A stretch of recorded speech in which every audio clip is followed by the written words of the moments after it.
Yeah. So, Here you go. yep. And we're on, I think the third slide. Oh yeah. That's not there you There go. we go.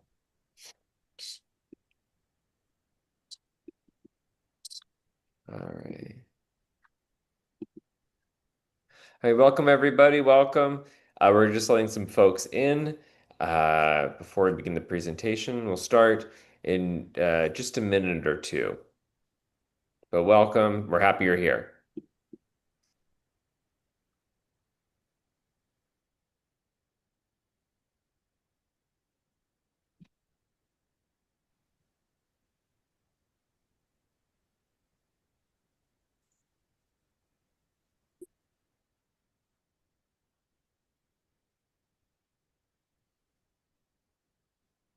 All right. Welcome, folks. Welcome. Looks like the numbers are still ticking up here a little bit, so we'll just give everyone a minute or two to kind of get settled with their beverage of choice or whatever they're doing this evening. Um,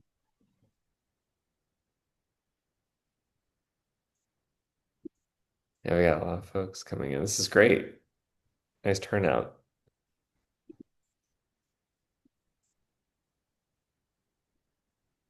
John, you're popular. This is great. Sure seems that way. Eh! Now, I put it out on social media and I said, if you want to ask why does my app not work, that could be a question. So if I set you up for like how does my systems all Yeah, of we can troubleshoot some bugs and stuff at the end.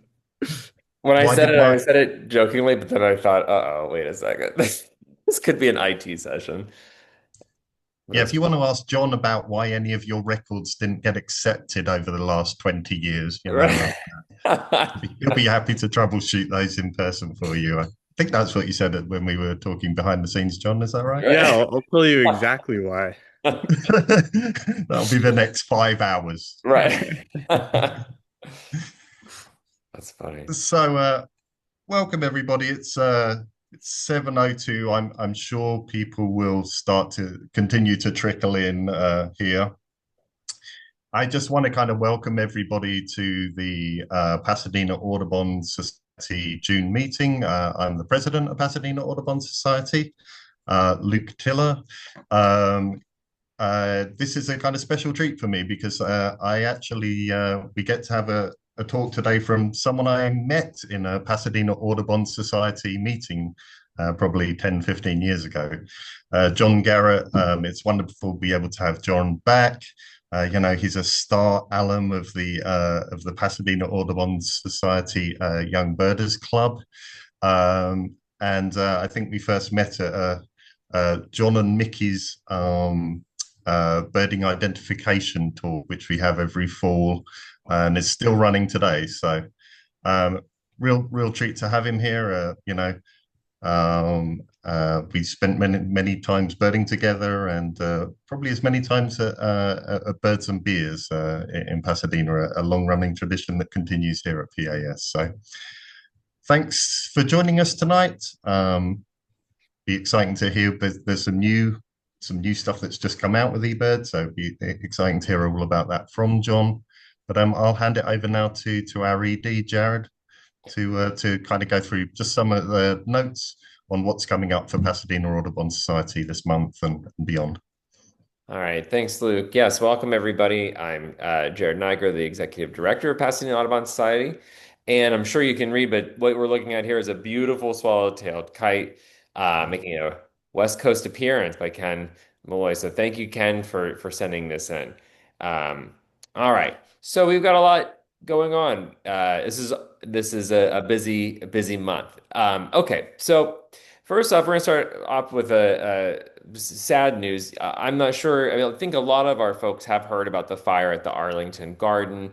If you haven't, the Arlington Garden, their storage shed, as you can see here, was burnt down. I don't really have the information still on what happened, but it is burnt down, and obviously there needs to be some rebuilding happening. So this is something that we're promoting. You can see the last button or the last bullet point down here to donate. Visit GoFundMe.com. We can also put that link in the chat as well, or you could go to Arlington Gardens website. But they're asking for tax deductible donations to cover rebuilding costs exceeding their insurance coverage. So I believe they're trying to hit somewhere around the 40,000, and I think they might be like 10,000 below. Like they might be they're in somewhere in the 30s range. I didn't check today, but it's much appreciated if you can do it. We certainly use the Arlington Garden quite a bit for our birding program, so we'd love to help them out. Jared, can I just quickly add on that? Just like to, say, Arlington Gardens were very kind and allowed us to use their space to launch our guide to birding in the greater Pasadena area for free, which was very generous of them. And, as Jared says, we do a lot of work with them. We've done birding, big sits, all different kinds of things. It's a great space for people, very kind of, relaxing little mostly native plant garden in kind of tucked away in this quiet little corner of Pasadena. And PAS have pledged to help them as well with $5,000. So if you have a little bit of money lying around, and they're a great organization to support the community. So just wanted to say that too. Yes, yes. We'll put that once again. We'll put that link in the chat. Next, the Hahamanga Habitat Project. I'm assuming Darren and Helen are not on the meeting, so I'll talk a little bit about it. But if you are, Darren or Helen, please feel free to jump in. But this is our next workday is Sunday, June 22nd. From 8 a.m. It's, of course, the removal of invasive plants, and we need your help to nurture native chaparral and riparian plants in the Hahamanga Natural Area. So you can just show up, you can bring tools, you can borrow tools, no experience needed, and you can contact Darren at dal.darren@yahoo.com. You can see his email right there at the bottom left. And you can always email one of us, and we can put you in contact with Darren if you're not capturing that email right now.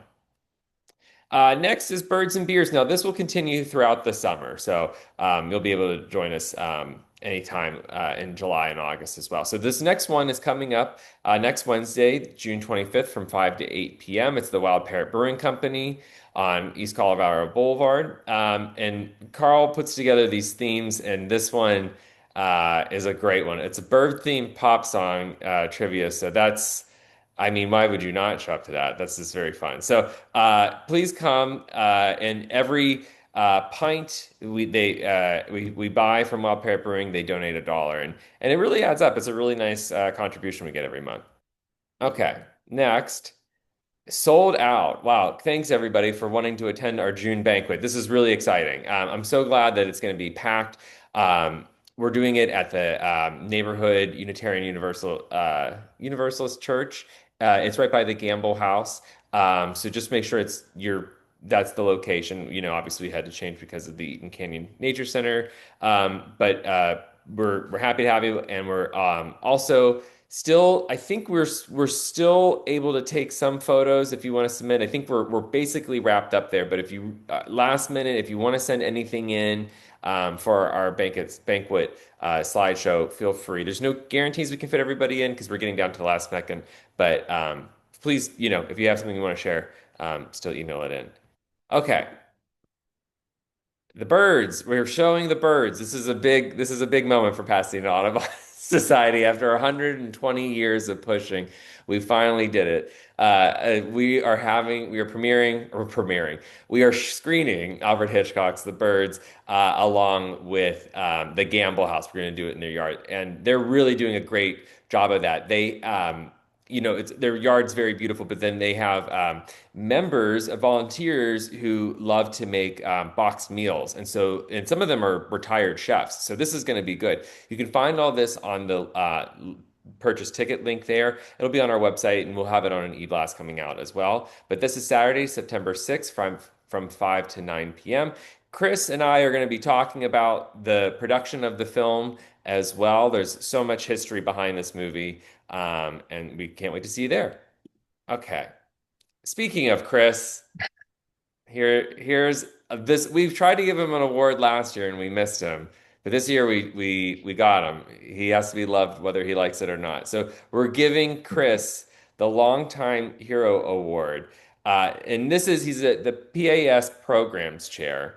But he does so much for us, and Chris can't make it to the June banquet to receive his award on the 28th. So we're doing it now. We're embarrassing him now virtually. You Yes. can be virtually embarrassed in 2025. Technology is great. So we're so thankful to have Chris. Chris does our Modus program, which he's going to talk about in a second.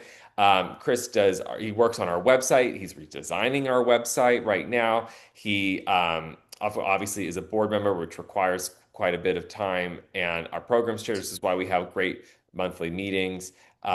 Chris is just a wonderful guy to work with, and he has some awesome bird trips. Like he goes birding and shares photos that I just love. I really love working with Chris, and he's so great humored and thinks outside the box. And if you haven't met Chris, obviously don't come to Birds and Beers because Chris doesn't go to that one, but we'll come to a next in-person monthly meeting because Chris is really excellent. So give a virtual round of applause for Chris, and we'll hand him the award next time we see him in person. Great. Well, thank you very much. That's very kind, and it's great to be part of such a vibrant group of people. And I've learned so much from the folks here and had so many great times with the folks here. And I'm looking forward to that continuing. And I'm very excited about showing Alfred Hitchcock's The Birds this fall, I gotta say. Uh, and I'm excited about the programs that we're already working on for this autumn. So if you're a member of Pasadena Audubon, thank you so much. You make all of that possible. And there's going to be a lot of great things coming up in the months and hopefully the years to come. And in the meantime, let's just all keep liking birds a lot.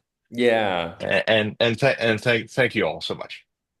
Thank you, Chris. Jared, Jared, if I could just cut in, I just want to Yeah. say, as president of Pasadena Audubon Society, it's been an absolute joy to work with Chris over the years. Oh, well, thank you. He's done an incredible. I have done the program chair role for that. I think that was my first role within Pasadena Audubon, and Chris has absolutely pulled out the stops with fantastic programming for PAS. Some really great speakers, including tonight, and I just want to and has really driven this interest that we have in Motus, amongst a million other things. It seems like anything you ask Chris to do, maybe I shouldn't be advertising this, but he really throws himself into it. So it's his incredible amount of hard work and quality of hard work as well. Is really appreciated. It's a Thank great you, man. person. Yeah, and appreciate you being on the board. Thank you. Yeah. Well, my pleasure. But And enough about me. enough about you. Let's get Yeah, you. This is you. this is me. Yeah, and I'm very excited to talk about this. As many of you know, we at Pasadena Audubon have been quite involved with the Modus project, which is a system that puts tiny transmitters on migrating birds and detects those birds as they travel travel throughout the year by setting up listening stations all around the North America and all around the world. We at Pasadena Audubon own two Modus stations, and we take care of an additional two. And we're very excited to announce that uh, this summer we're branching out from tracking birds to tracking insects, monarch butterflies. We in California are blessed with one of the great animal migrations of the whole planet. The monarch butterfly migrations along the coast of California down into Mexico. And recently, the technology has advanced to the point where you can actually put a radio tracking transmitter on a monarch butterfly. You can see it here in the photograph. This thing weighs a fraction of a gram, and it requires special equipment to detect these butterflies as they travel through the landscape. And we at Pasadena Audubon are upgrading all of our MODIS stations to be able to detect these butterflies as they travel. Researchers up and down the coast are putting the transmitters on butterflies, uh, and we're going to have three of our stations. The three listed there. The got well, actually no, the Gottlieb Garden, which we own and operate, the one at Bear Divide, which we own and operate, and the one that the Los Angeles Zoo operates. We're going to upgrade all three of these stations with the special antennas and electronics they need to detect butterflies. And we hope to have it all in place by this autumn's monarch migration. And as exciting as it is, every time we detect a bird flying past one of our stations, it's going to be doubly exciting if we detect one of these tiny miraculous insects flying past one of our stations. And we hope, just as we've been able to do with birds and Modis, learn volumes more than we ever knew about the details of monarch butterfly migration. So, if you're a member of Pasadena Audubon, thanks for the money that you've given us. If you've donated to our Modis programs, a particular thank you to you.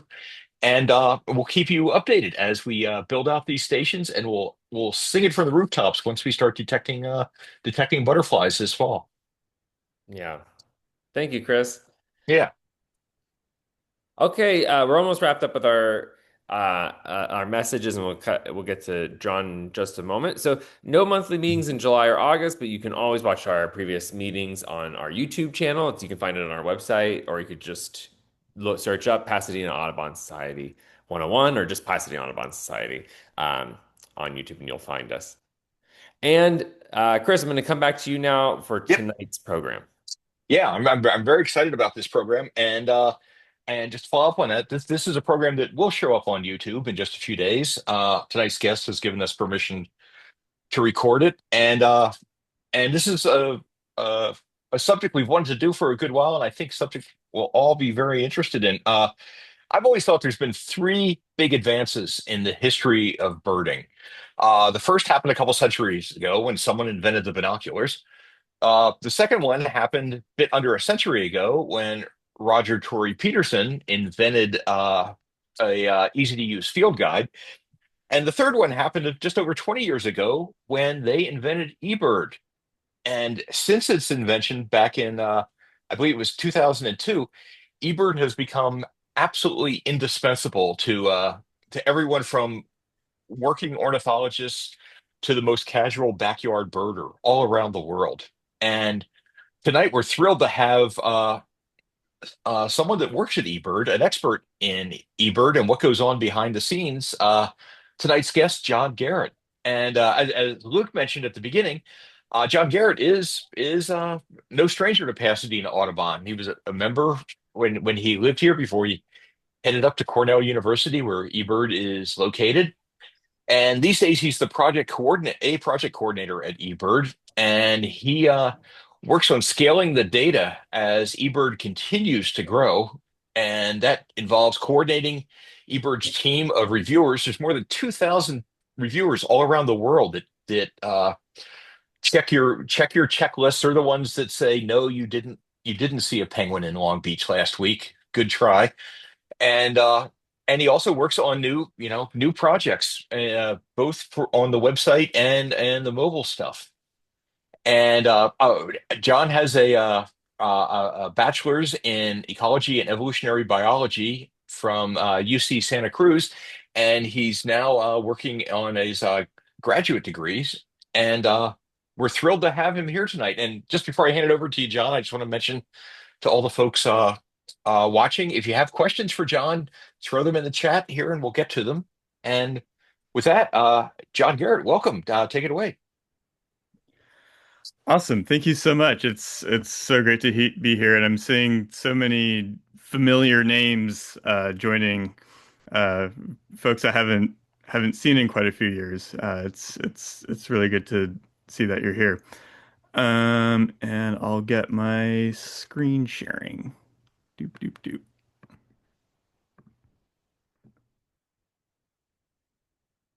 All right, that's showing up. Yep, looks great. Yes. Awesome. Well, I've already had two or three introductions already, but I was gonna just start with a little bit about myself. I think, many of you know me already. I'm from Pasadena. Um, in the years since I've moved from Pasadena, I spent quite a few years as a field bum, traveling, all over North America, doing field jobs in various places, including Mexico and Massachusetts and Puerto Rico and a bunch of stuff offshore. And eventually found my way over to Ithaca. I moved here in February 2020 I was then eBird project assistant. I've been a project coordinator for the last couple of years.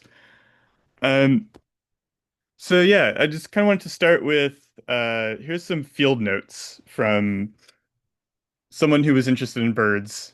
I think this is from the 1920s, somewhere in the UK. You can see there's birds like rook and thrush and stuff. And they note where the birds were found, in the rookery, in the dell, canal bank. There's other examples of notes in the top right. Those are some of my notes in the bottom right. But basically, people have been recording notes about birds for a long time, trying to identify birds and noting things about them for some time. And a lot of people have. Uh, you know, birds have captured people's interest for a long time. Um, a more modern version of this might look like this, where people go out with the Merlin app and they can press a button and it will tell them what birds are singing around them, which is fantastic. This is a whole new way for people to come to appreciate the birds around them. And I hope everyone here has and uses Merlin if you have a smartphone. But the point is, birds are fascinating. They're colorful or dull, or they move or they don't move. They're everywhere, and people are really captivated by them and have been trying to record things about them for a very long time. And you can find this all over the world. These are all LA birds, but it's truly a global thing that humans are interested in birds. And so it's kind of this question of like, what if you could capture all of this enthusiasm, not only for birds, but for documenting them, and what we can know about them all in one place. And so that's where eBird comes in. Um, it's a eBird's a citizen science project or collaborative science, community science, whatever we call it now. But really, it's one place that's collaborative and accessible to everybody and global, where we can keep all of that information about birds that people like to record all in one place. So why eBird? eBird's great way to contribute. You're contributing to something bigger than just yourself. You're contributing to a shared database where uh, you can really help scientists and birders and researchers understand what's going on with birds. You can explore the data for yourself. You can see what sightings are happening around you. You can see what birders are birding around you. Um, and it's a really great way to learn. Um, I think one of the best ways just to learn about birds is to explore eBird data a whole lot. I do it every day. eBird has grown, as I think Chris mentioned earlier. It started in 2002, and you can see there's barely any bump here at the beginning. It took a long time for eBird to get growing. I started using it in like 2008, I think. Um, and it's there's some bumps starting around then. But really, you can see like 2012, 2013, that's when you start seeing it really taking off. And every year since then, it's been growing quite a bit. That top line, that's all observations. So, that's like an observation is like a given individual species. The second line is checklist. We'll get into what those are a little bit later. And then the bottom one is the, you know, eBirders, so like the number of people using the platform. And you can see there's parallel lines for all of these. It's also interesting. There's distinct seasonal patterns. Spring, people really like to get into birds, and fall, there's also a little bump there. Um, there's some northeast bias because you can see winter people don't like to bird as much, but I think winter is a great time to be birding in Pasadena. So yeah, just more big, fancy, impressive numbers. There's over 1 million all-time contributors, 112 million complete checklists, which is insane. Um, Basically all the world's birds have been entered in eBird. There's a few like really hard to find, possibly extinct ones that haven't made it in there somewhere yet. We just reached 2 billion bird observations. That's a lot. The first billion was only a few years ago, and over 100 plus million hours if you stack all the time people have spent eBirding in the field. So yeah, just a little, more detailed than what I said earlier. eBird's a great way to like share and manage your birding. You can see profile maps and show where you went birding. You can see all sorts of fancy stats about you know how many species you saw year by year, and you can do that for the whole world. You can do that for your favorite state or county. Basically, whatever you want. You can see all of these stats right in eBird if you use it. It's a great way to explore places. Um, if you want to travel, come here to Ithaca, Tompkins County, New York. You can quickly see, what birds are found around here. What expected new birds you might be able to find. Cool places to go birding, not so cool places to go birding. Basically, everywhere anyone goes birding ever, it's all right there. You can explore species. Uh, the top right map shows all records kind of in this grid view of barn swallow ever entered to eBird, and you can also zoom in and see, here's what barn swallows are doing so far this year. That was from earlier this spring. Species accounts, every species in the world has a species account in eBird, and you can read more about them, see photos of them, see recordings of them, and anything you want to do to find more birds. There's targets. So if your life list or county list or everything is an eBird, you can see lists of birds that you haven't found for a given region. That's super useful. You can subscribe to rare bird alerts. That'll give you emails to your inbox of what rare birds people have been finding nearby you. You can subscribe to needs alerts, which are emails of species that you haven't reported when people report them for any region that you want to look that up for. Um, all sorts of things, basically anything you could want. There's sharing and exploring media. You can upload photos and sound recordings. And this is fantastic not only because you can, explore other people's photos on your own, they're also used for Merlin. Um, they're used for research, they're used for training Merlin's you know, AI to identify other photos. Um, yeah, I find it's a great way to learn is by going through the photos in the Macaulay library. eBird Mobile. Um, Luke mentioned David Bell earlier, who basically invented it back when it was Birdlog.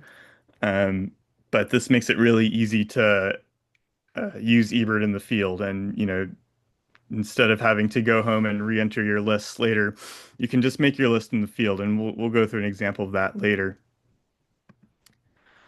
The best part is this is all completely free.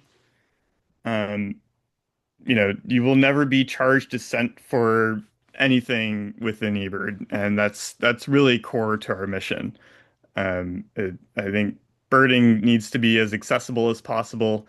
It's expensive enough as it is with binoculars and gas and everything else. But eBird, both your ability to enter your data and explore others' data, that is all completely free and always will be. If you really want to take a deep dive into eBird, um, this is a good way to get started. If even if you've been using it, you could probably learn some things here. But this is the eBird Essentials course, and what this is a series of videos. It's a free course. It's self-paced. It should take a few hours, maybe 3 hours. But you can stop and start as you like. And this goes into basically everything you could ever want to know about eBird, more than I can talk about in 1 hour. But I'll get into some checklist basics. So, what is a checklist? And if you've been using eBird, this will be very well known to you. But if you're new to eBird, this is super crucial and core to everything about it. So a checklist, it's a single calendar date, it's a specific location, and it's an observation type. And then of course it's also the birds you find. So the key things we want to know when you're making an eBird checklist are where were you? When were you? What date and time, and how were you birding? So we want to know, were you walking around? Were you standing in one place? Were you driving by and you just happened to see a bird as you're driving by and didn't really record everything else? Um, those sorts of things. Were you on a boat? That's all in the how you were birding, and you just have to record those three things. And with eBird Mobile, it's even easier because you really just have to record the birds. So here's an example. Let's say this is at Saddleback Butte State Park, a place that I love and visited last January when I was briefly back in town, to twitch my state or no, my county sagebrush sparrow, which I'm sure have always been here, um, but are more recent years getting detected in the county. But yeah, let's say we're at Saddleback Butte State Park and we have eBird Mobile, and we want to do a checklist. So we'll just tap on Start Checklist. And this bird pops up, and either we recognize it's a black-footed sparrow, or we flip through our field guide or figure out with Merlin, okay, this is a black-footed sparrow. And we keep walking around. Oh yeah, so we enter this in eBird Mobile. There's one black-footed sparrow. You can see we've selected a location as Saddleback Butte State Park. Here's the date and the time. So those are the key things: date, location, time, and birds. And we keep walking around. You hear this sound, and you'll hear that.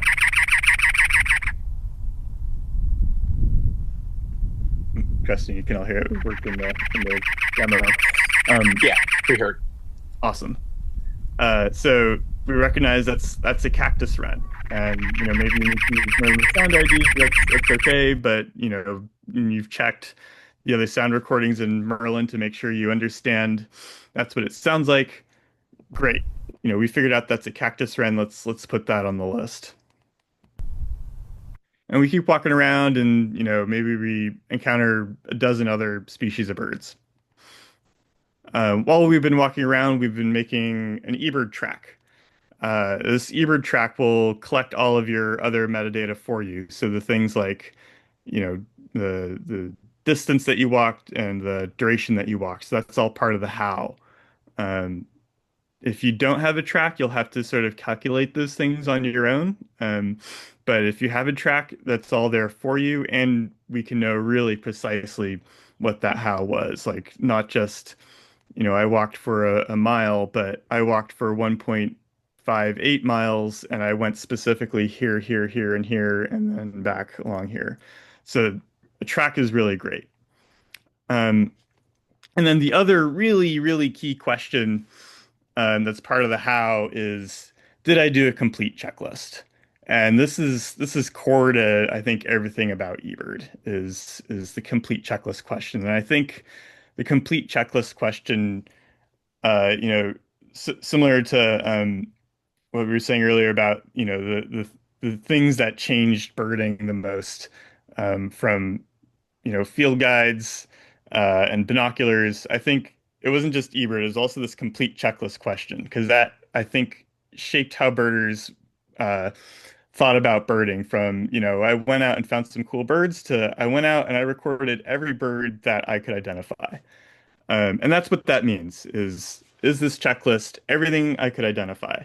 You could do an incomplete checklist where you would tap no, and that would be where you just recorded your highlights.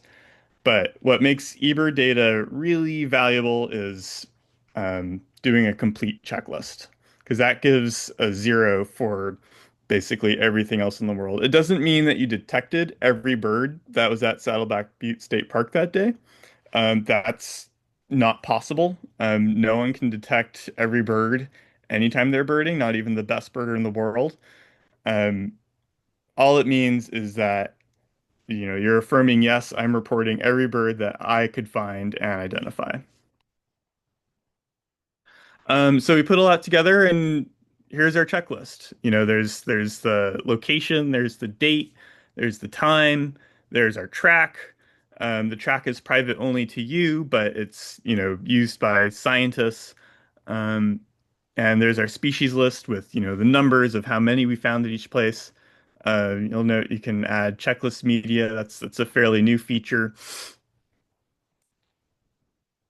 Um, Speaking of new features, and just to harp on about tracks again, this was just released yesterday, and yeah, I'm really excited about this. Uh, this will probably be exciting to longtime e-rooters. Might feel less exciting if you're brand new.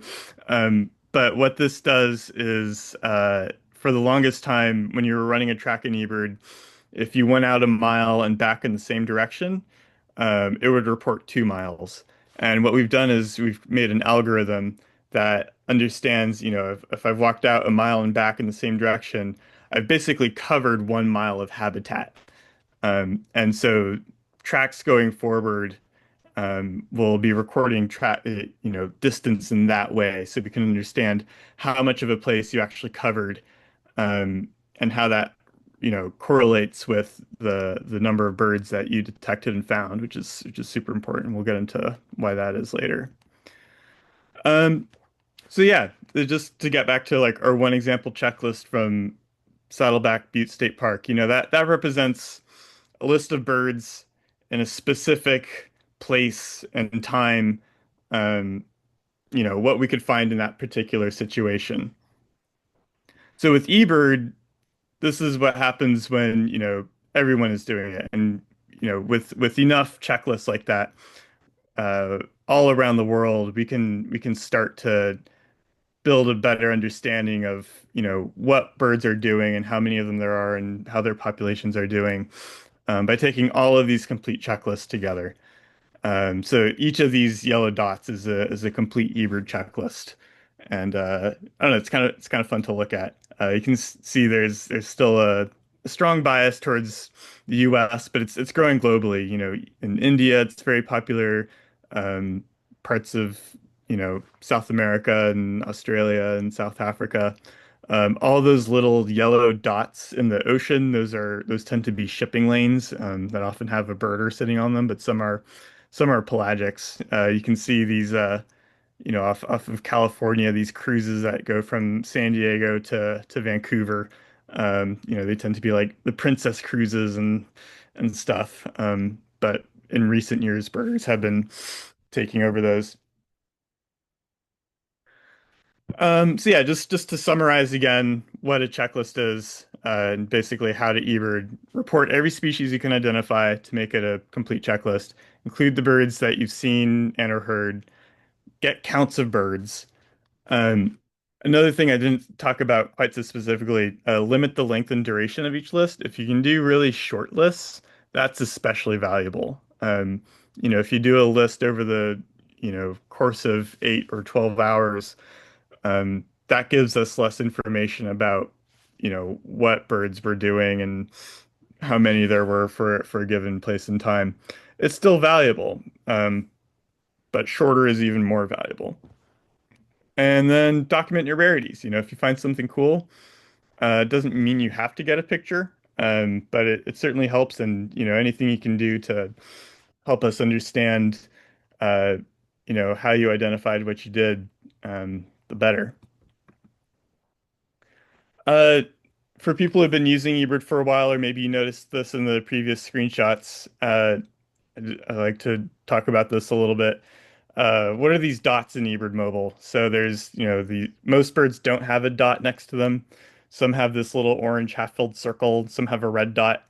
What this is we can use the previous checklists that have been submitted for a place to understand how common things are. And understanding how common a bird is for where and when you are is really useful for not only understanding how to identify it, but is this something I should be documenting? So um, the orange half-filled circles, that means that it's on between 0 to 6% of checklists for a given grid that you're in, based on other eBird complete checklists. A red dot means it's never been reported in that grid before. And no dot means it's on over 6% of checklists. And just to get a little bit into the weeds, it starts at a 20 by 20 kilometer grid. Um, and if there's not enough data, that bumps up to a 60 by 60 kilometer grid. And then if there's not enough data, up to a 100 by 100 kilometer grid. Um, so I don't know, I just think that's a fun thing to know if you've been eBirding for a while and want like a new sort of game to play. I think it's really fun to try to find a red dot. Finding a red dot in LA County is really hard. Um, but there are some places you can still do it. And finding a place that is a 60 by 60 kilometer grid where there aren't that many checklists, that's also really hard in LA County because there's so many birders there. But if you go to somewhere like Saddleback Butte State Park, you can still find, this is an example of a 60 by 60 kilometer grid where there's fewer checklists. So your checklists count a lot anywhere you go, but they really count extra in places like that. And it correlates with, we're starting to learn new things about birds in the deserts, um, in recent years. And yeah, here's a map of eBird checklist density, zoomed in on Southern California. So you can see there's a lot of places in the desert that still basically have nothing. Your checklists are still super valuable in the heavily birded parts of Los Angeles County. LA has more checklists than any other county in the world, and I think that's incredible and something to be proud of. And it's incredible there's some little gaps still left. So I just want to talk about data quality a little bit. eBird is open to everybody. Anyone can use eBird. And we need to have, and that, that's fantastic. And we need to have, data quality metrics so that, someone reports a penguin in Long Beach, or someone tries to report a dog bird, have a way to filter out the dog birds and keep the cat birds. So we have automated data quality filters, over 2,000 volunteer reviewers, things like, media review, people can flag misidentified photos. I want to talk a little bit about filters. I don't always talk about this with a general audience, but I think they're especially interesting in LA County. So this is kind of a glimpse at how filters work. When you are using eBird, you might get a flag for an unusual bird, that R icon.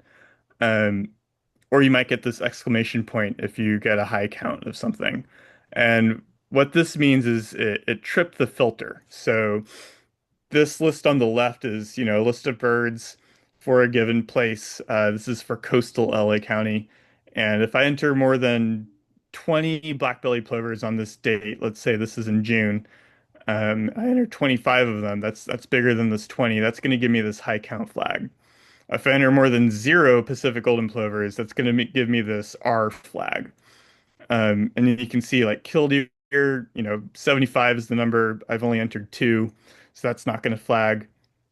Snowy plover will flag at 10. I've only entered 3.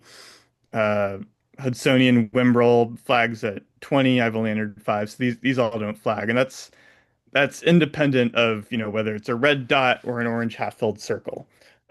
These filter values are manually made by volunteer reviewers, for everywhere in the world. each place has their own filter. So that's a lot of volunteer work to make those happen. The red dots and orange half-filled circles are just pure data driven by other checklists.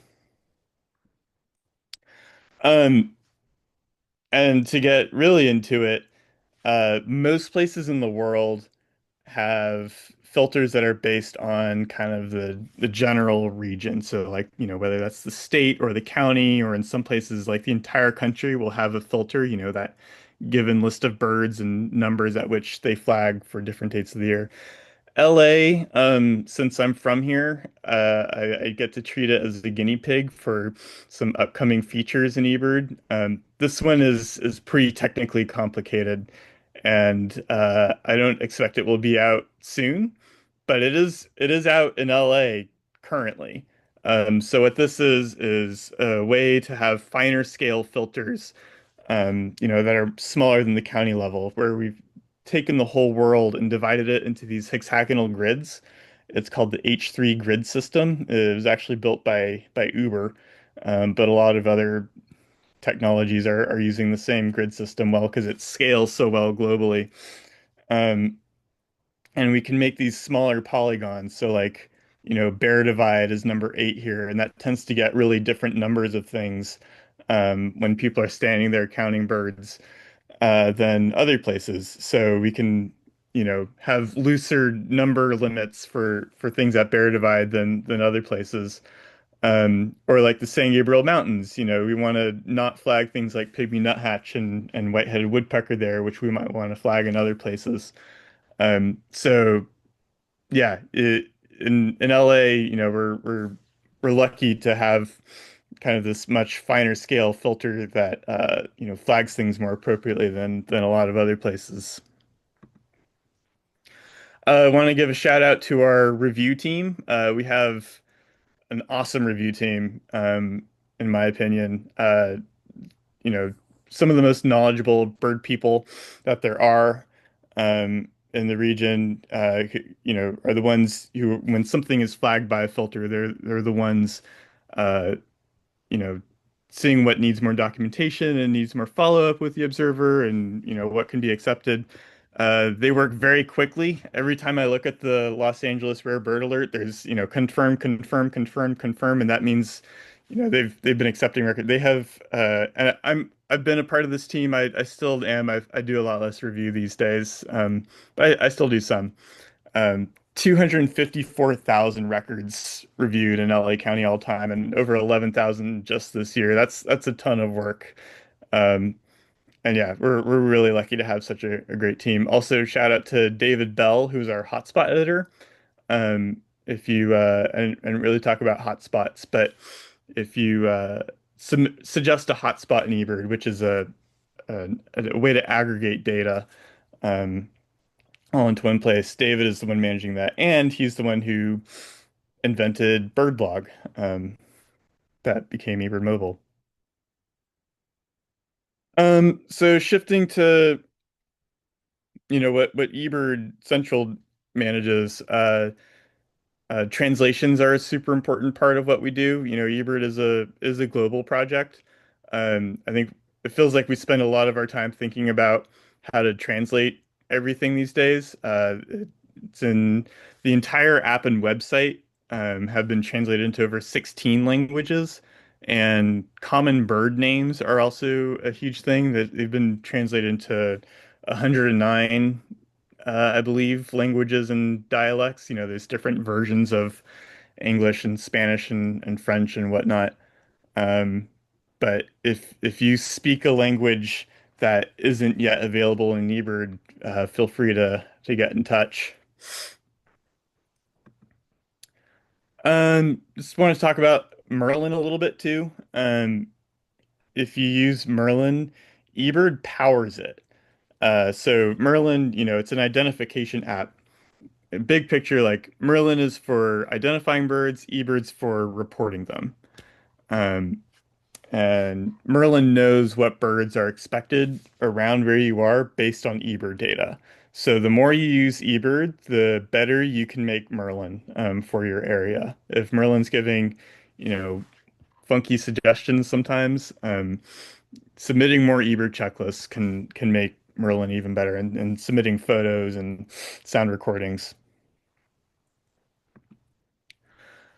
Want to talk a little bit about eBird projects. So this is a way that uh, some places around the world will want to have their own custom ways of inputting data and assessing data about birds. eBird, like the checklist concept that we talked about, is intentionally really simple. It's bird list, date, location, how you went birding, those sorts of things.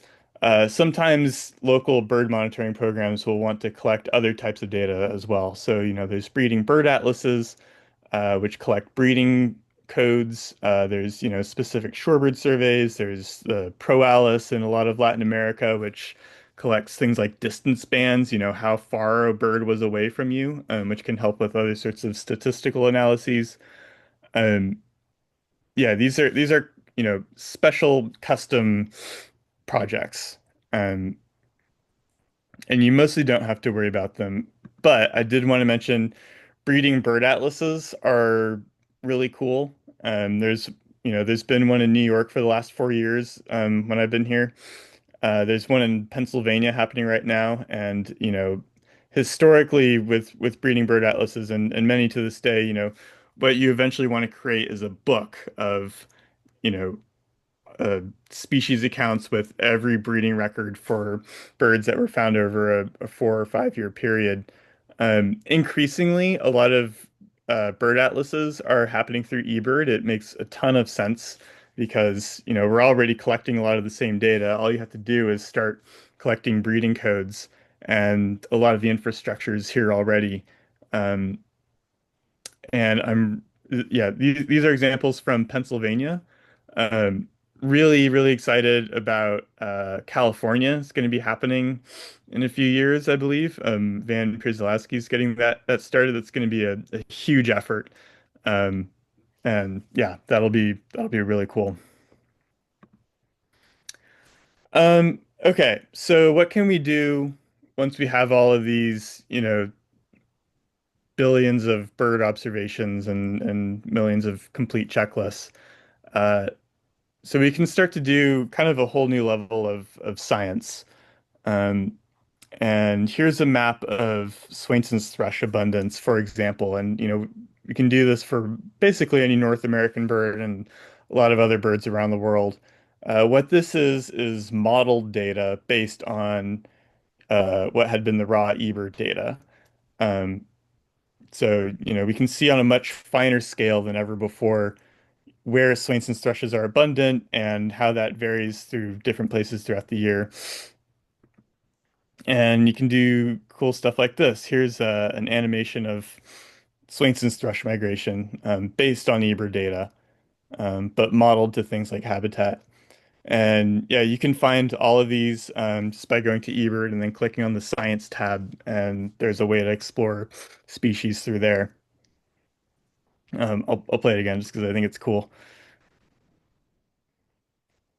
Um, And yeah, like this level of detail and understanding like week by week the whole life cycle of a given species movements is never really possible to this scale before, we had everyone's data all coming into the same place. Um, oops, it's gonna play again. That's okay.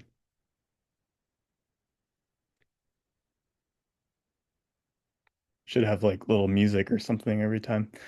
Um, cool. And also, super crucially, and this paper just got published in Science, but we've had these maps for a while, are the trends maps. So this helps us understand bird populations over time.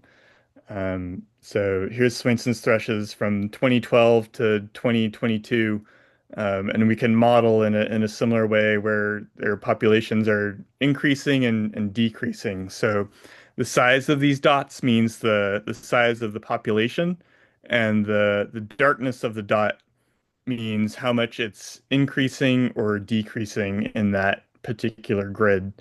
Um, so, red is decreasing, blue is increasing. So you can see Swainson's thrushes are not doing super hot in a lot of their range. They are doing well in like coastal British Columbia. Um, why that is, I'm not totally sure. But all sorts, it opens up a whole new avenue of questions and broader understanding of how bird populations are doing. And you can really get into some pretty detailed stats kind of stuff too, in the science pages. So you can, draw a circle or whatever shape you want and see, here's black-necked stilts at the Salton Sea, and or you could draw a circle in the Central Valley or whatever you want and see week by week like what percentage of their population is within that space that you just drew. So, last week of August, about a little over 1% of all black-necked stilts are at the Salton Sea, according to, these modeled eBird data. And just being able to understand this at this scale has never really been possible before. And is being able to understand that is really important, not only for science but conservation. Uh, Want to quickly mention, Pasadena Audubon's uh, mascot bird. I think it's a really beautiful map. Uh, is also interesting. The first iterations of this modeled abundance map, uh, you know, we always had this problem of there's a little purple dot in the Palos Verdes Peninsula, just because the habitat there seems good for rentits, and it was one of those things people would report rentits there all the time. We got these grid-based filters that made it harder to report rentits there. There's always still just a little purple dot showing up there. And this year, finally, there's no purple dot in the Palos Verdes Peninsula. So I think that's to me like the test of like how good these maps are now. We can understand at that fine scale, even if the habitat there looks good for them, the model can understand, to such a fine scale like rentits are not present there. You can also do cool stuff like calculate the proportion of the population of each species that breeds in winters in each state. So in California, if this were a live audience, I would do this as a quiz, and it's fun to hear people guess. Um, but 100% of the population of two species in California breeds entirely in the state. You probably could guess island scrubjay and yellow-billed magpie are endemic. Um, Yeah, and then, Allen's hummingbird, tricolored blackbird, Nuttall's woodpecker all breed almost entirely in the state. And there's actually quite a few birds that are well into the 90s for what percentage of their breeding population is in California. Compare that to New York, California is a really special place with a lot of birds that are almost exclusively there. New York, apparently, our special bird is blue-winged warbler, and only 15% of their population is found here. These are all cool birds too, but California is a really special place that has a lot of birds that are really just there.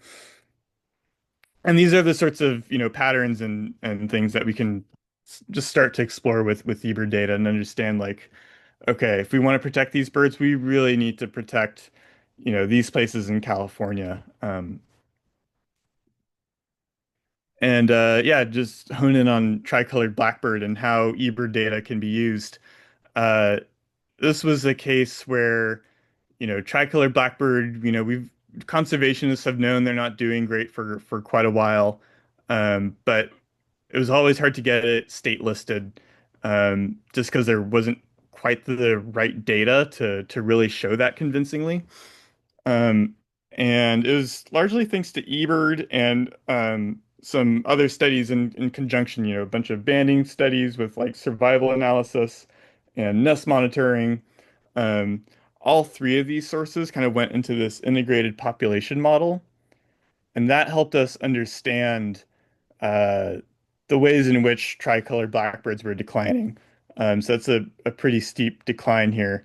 And this paper and these findings were a key part of getting the tricolor blackbird state protected. Um, So, those complete checklists that you submit to eBird can have a real impact on bird conservation um, in California and beyond. Another example of that is bald and golden eagle protection. So, historically, Fish and Wildlife Service has surveyed for bald and golden eagles doing these like huge aerial surveys. They'll fly a plane over vast areas and count what they can from there. And th this is what those surveys sort of look like.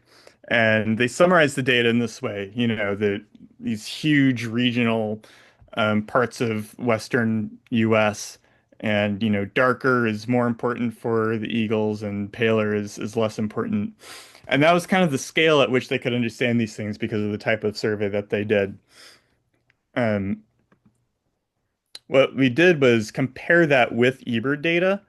And like, can we get a finer understanding of eagle distribution um, with eBird data compared to what Fish and Wildlife is pouring a fair amount of money into for these aerial surveys?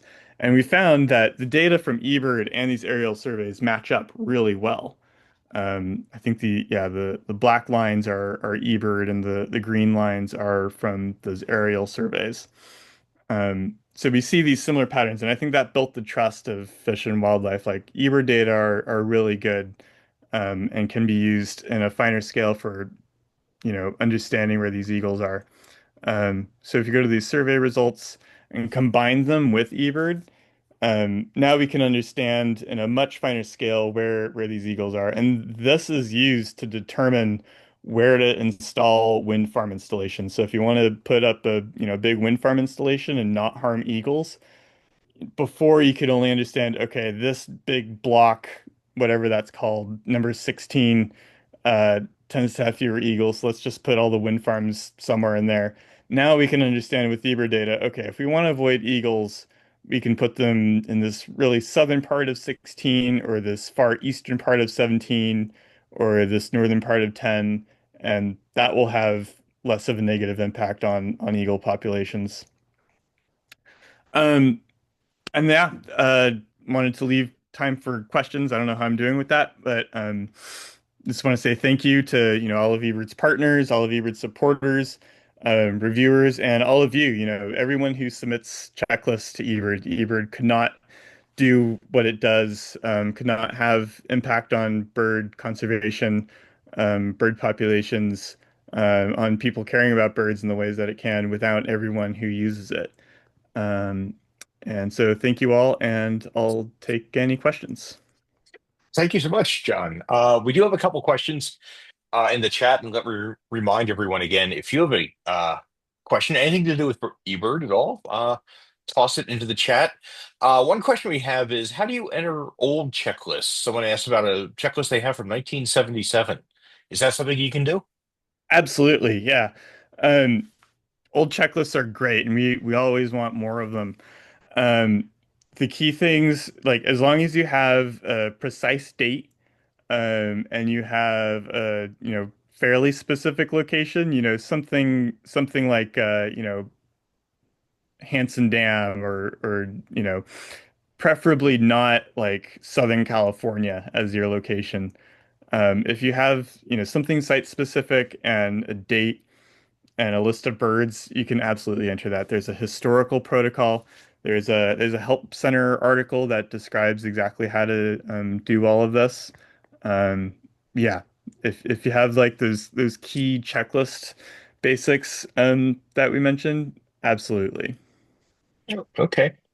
This reminds me of a related thing about checklists for sensitive or endangered birds. Say I've just seen a rare owl. Uh, do you want me to say exactly where I saw it on eBird, or do you rather I myself, as the birder, kind of blurt it out and not said exactly where I was? Yeah, that's a really good question. So, eBird has a policy for sensitive species. There's a list of species that have been designated by partners and other folks, um, where anytime you report one, it automatically gets obscured. where you can't see individual locations and it just shows that like purple grid square level. And you can't see exact dates or things like that. The data are still there and can be used by scientists. Okay. Um, So but you should still enter the precise you location can still data. enter the precise thing. And there are some situations where a bird that isn't automatically marked sensitive, you might want to, be considerate about, like certain owls, might not necessarily be automatically sensitive, but you just know Hmm. that there's going to be a storm of photographers or something harassing it. And yeah, by all means, like it's okay to like delay those a week or a month or whatever feels appropriate. Delaying a week will certainly keep anything off of like email alerts. Um, Delaying Oh a yeah, month that will, yeah. Say right. what? That I was going to say that's a good point. That Yeah. there's no law that says you if you did an eBird checklist today, you have to upload it or enter it today. Yeah. Right. Nope. You can hang on to it. Yep. Uh, we have a question of how short can a checklist be, and I want to ask how if I do something extremely common. I step out of my house for 3 minutes. I see, four lesser goldfinches like I see every single day. Do you still want that checklist? Is that of any value? Absolutely. Yeah. Short checklists are great. Um, Yeah, and short checklists I think are actually the most valuable for things like those status and trends models. They really feed off of those short checklists the most. The shortest is probably like 3 minutes. That tends to be the shortest I'll do. If you do one Mhm. that's shorter than 2 minutes, the mobile app will automatically consider that an incidental protocol and be an incomplete checklist. So technically you could do just over a 2 minute list. But really, I aim for at least 3 to 5 minutes, and that's like the especially valuable interval. And by all means, like, an hour, several hours is totally fine too. Um, Mhm. but yeah, those 3 minute checklists, if there's yeah, you can find some interesting eBird profiles out there. There's a reviewer in Scotland who basically does a new checklist every 5 minutes his whole life. And it drives some people crazy, and it's also really great and valuable. And you know, he says he's never going to stop, and he does the same, 5 minute checklist, same herring gulls and whatever flying over his yard. Um, and that's fantastic. Okay. And just to reinforce that point from one of the questions we have that check with you absolutely want to hear about common birds all the time too. Absolutely. Yep. Yeah. Yeah. And a couple of people have written about birds where they can't identify things down to the species level. Gulls are a great example. Sparrows, a lot of birds are tough. Is it still valuable to just say, like gull species if you don't know what it is? Absolutely. Yep. Okay. And I wish more birders did that. Like I think that it's important to be honest in everything. And you know, every time you go birding, there'll be some birds that you can't identify. Um, and yeah, gull spa, you can enter things like that, or Laris spa, or sparrow species, um, anything like that. Honestly identify the birds to your ability, and gull spa is absolutely okay. Okay. You got a question from Darren Dowell, who, he says, do you have any some suggestions for the types of observations that eBird would most like birders to generate that would allow the next priority of science analysis? Yeah, that's a really great, hey, Darren. It's good to hear from you. I feel like I've probably submitted more checklists with Darren than probably anyone else in LA County. Um, yeah, some of the types of observations that eBird would most like.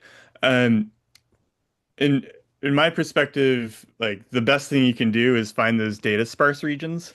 So checklists in like the San Gabriel Mountains or the High Antelope Valley, or go out to like random places in San Bernardino County, places that might not necessarily be high bird diversity, but there's not as much data out there, and those sorts of checklists really, really great. Really valuable for status and trends. Pelagic species are another one. It feels like there's more pelagics happening off of Southern California these days than when I was living there, which is amazing. And we're just kind of starting to model more pelagic species, and that's because of, I think, increased pelagic trips happening. But it's still like one of the most data sparse regions in the world is the oceans. And pelagic checklists are super valuable. Leslie asks, do you use data from Feeder Watch? Does that go into your models? Yeah, that's a really good question. So Feeder Watch, it's another project run by Cornell. Um, Feeder Watch asks for data input in like a very different way than eBird. It's less the complete checklist model, and there's a whole other list of questions that go into when you submit data to Feeder Watch. Um, and the way you count birds is a little bit different. So it doesn't really quite jive in the same way as eBird data. So they don't go into the same models. Philip has a question about well, it's a combination of not being able to exactly identify a species and seeing that red dot there on your checklist when you're using the eBird app. And I will admit that I'll there are many times I see a red dot and I go, oh, maybe I'm wrong Yeah. about the identification. Should I, and people like me, should I be bold and say, yes, this is what I think it was, or should I be more cautious? Yeah, that's a great question. And also great feedback. For us to know at eBird that people might not be using spuzz and slashes because there's a red dot next to it. All slashes and spuzz, at least in iPhones, have a red dot next to them, so it doesn't actually mean anything in particular when it's next to a slash or spa. And by all Okay. means, go ahead and report things to that level. Um, if that's what you want to identify it as. Mhm. This leads me to a question about the reviewers. You said there's about 2,100 of them around the world. How do you become a reviewer? How does that process work? Yeah, it's we're when eBird started, I would say in the US, it was basically like three people who kind of knew everyone in the birding community in the US.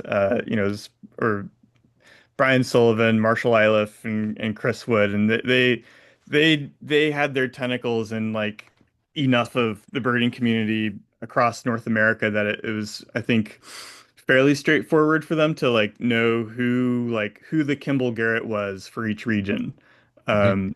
and that was the way to find like who the eWord reviewer is. Um, or like who would make sense to do that for a given region. eBird's certainly grown a lot. Um, you know, Kimball does a ton of reviewing still, and also there's so many data coming into LA County. I don't think it's possible for one reviewer to keep up with it.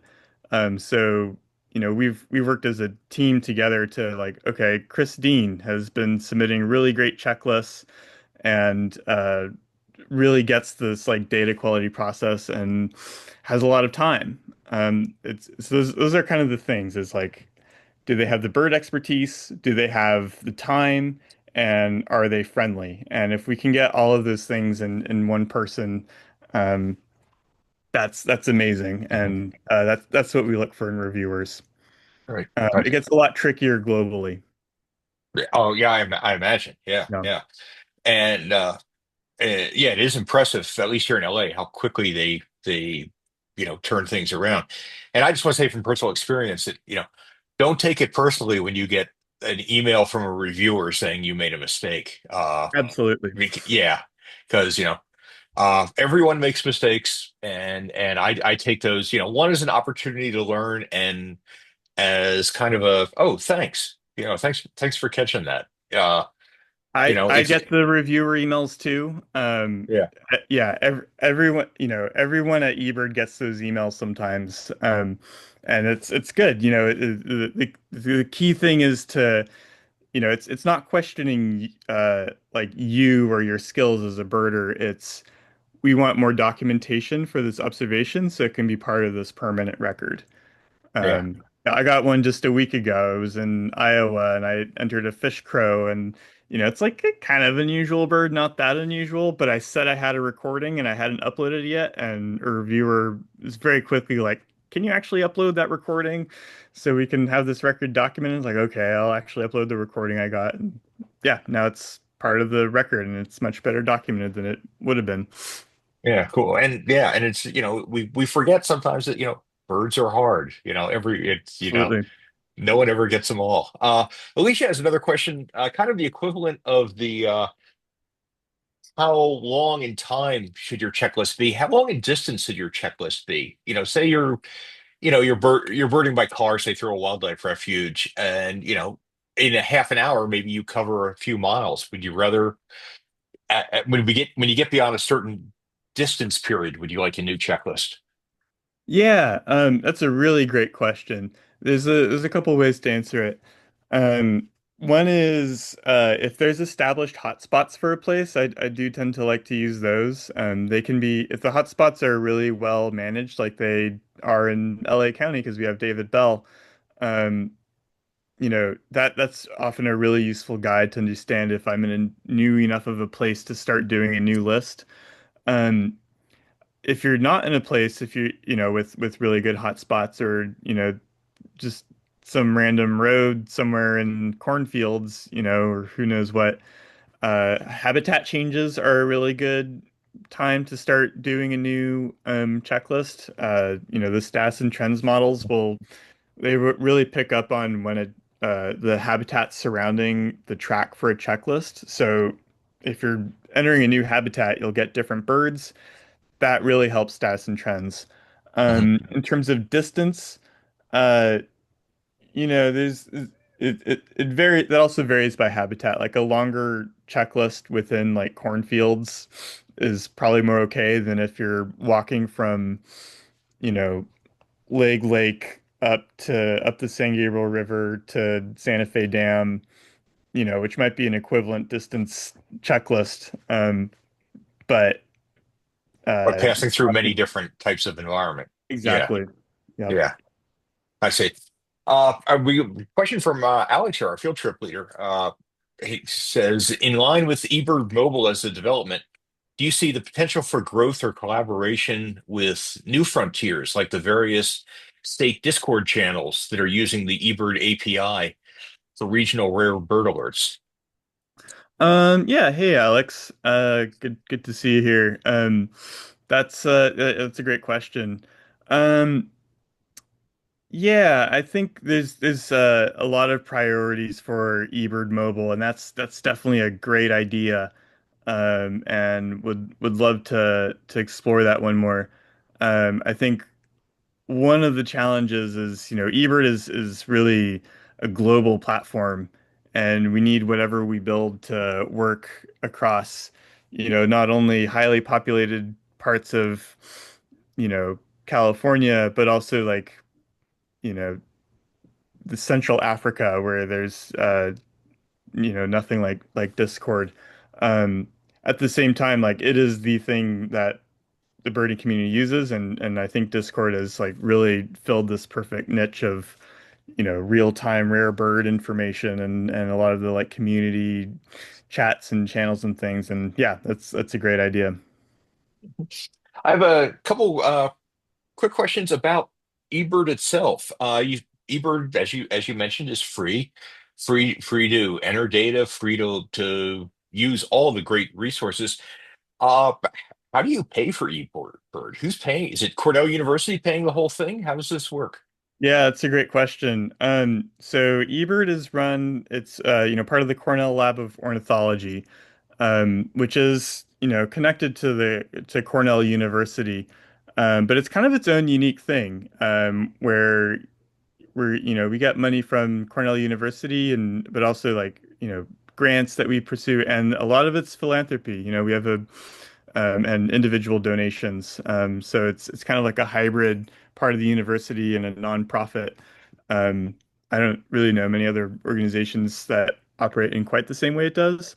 But yeah, donations are a huge part of it. Yeah. And let me just say for anyone here that doesn't know that now since you're all already members of Pasadena Audubon, you're welcome to also become members of the Cornell Lab of Ornithology, and your money will help pay for eBird. Uh, so let me ask you just to I guess as a final question. I think we've made it through all the questions in the chat. Uh, project project out. Oh, actually, wait, we're getting one more question from Carl. And let's just do this first. Given that eBird powers Merlin, might it eventually be possible to link audio recordings to eBird checklists in real time? And is that feature being contemplated if it doesn't already exist? So like, Merlin hears a thing and then it automatically writes it over in the checklist. Yeah, that's a great question. I think that would be a phenomenal thing if we could build that. Um, there's a number of things that right now are sort of barriers to that. Um, that I don't think they're insurmountable or anything.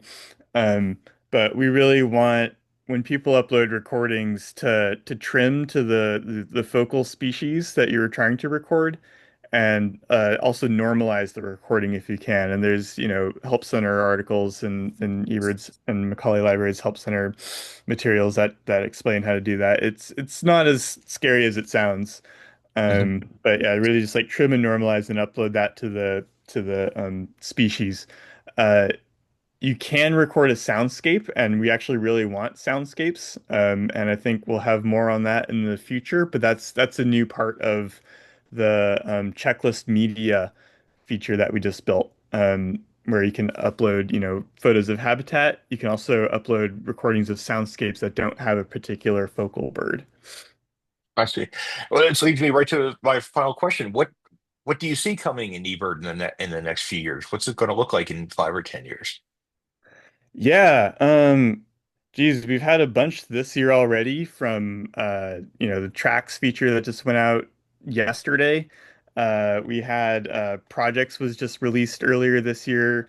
I didn't even talk about Merlin Photo ID flagging photos in real time as you upload them to eBird. But we're having hoping for more developments related to that, I think, fairly soon.